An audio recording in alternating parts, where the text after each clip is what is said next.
Hello बच्चों। हमारा प्रश्न दिया हुआ है, निम्न में से कौन सा यौगिक दुर्बलतम ब्रोंस्टेड क्षार होता है। चार ऑप्शन है हमारे पास। ए में एनिलीन दिया हुआ है, बी में साइक्लोहेक्सिल एमीन दिया हुआ है, तीसरे में दिया हुआ है फिनॉल और चौथे में दिया हुआ है साइक्लोहेक्सिल अल्कोहल। तो चलिए समझते हैं इस प्रश्न को। तो अगर इस प्रश्न की मुख्य अवधारणा की बात की जाए, मुख्य अवधारणा में हमें समझना होगा कि ब्रोंस्टेड क्षार किसे बोलते हैं। ब्रोंस्टेड क्षार किसे बोलते हैं? तो जो प्रोटॉन को आसानी से ग्रहण कर लेता है, जो प्रोटॉन को आसानी से ग्रहण कर लेता है अथवा इलेक्ट्रॉन युग्म को आसानी से त्याग देता है, आसानी से त्याग देता है। ठीक है, तो क्या होगा यहाँ पर कि कौन, यहाँ पर अगर ऑप्शन देखते हैं तो ऑप्शन में पहला क्या है हमारे पास, एनिलीन है। जहां पर क्या होता है, यहाँ पर ये NH2 है। अब क्या है, ये NH2 आसानी से त्याग नहीं करेगा, आसानी से त्याग नहीं करेगा। आसानी से त्याग क्यों नहीं करेगा? क्योंकि इस पे अनुनादी संरचना है। ठीक है। दूसरा है ये बी में NH2, यहां पर भी इलेक्ट्रॉन युग्म है। अगर बात करें सी की, तो यहाँ पर फिनॉल है, उस पर भी हमारे पास इलेक्ट्रॉन युग्म है। और बात करें डी की, तो वहां पर भी हमें OH है जिसपे इलेक्ट्रॉन युग्म है। तो पहले समझो कि NH2 और OH वाला जो होता है वो आसानी से इलेक्ट्रॉन युग्म त्याग देगा। ठीक है, तो ये प्रबलतम ब्रोंस्टेड क्षार होगा, ये प्रबलतम ब्रोंस्टेड क्षार। और ये भी प्रबलतम ब्रोंस्टेड क्षार होगा। क्यों?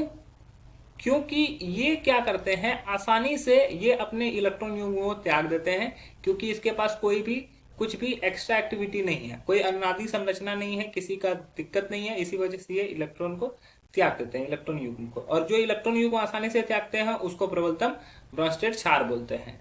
जो बहुत मुश्किल से इसको त्याग करेगा वो होगा दुर्बलतम ब्रोंस्टेड क्षार।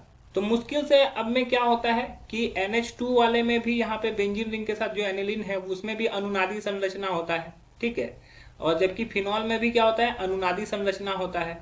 तो अनुनादी संरचना की वजह से दोनों को मुश्किल होगा। अब ज्यादा मुश्किल किसको होगा? ज्यादा मुश्किल जो होगा वो दुर्बलतम ब्रोंस्टेड क्षार कहलाएगा।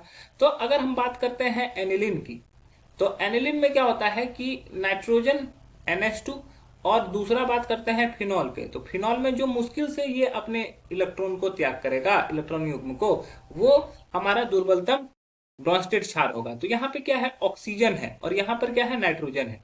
तो ऑक्सीजन क्या है, अधिक विद्युत ऋणात्मक होता है।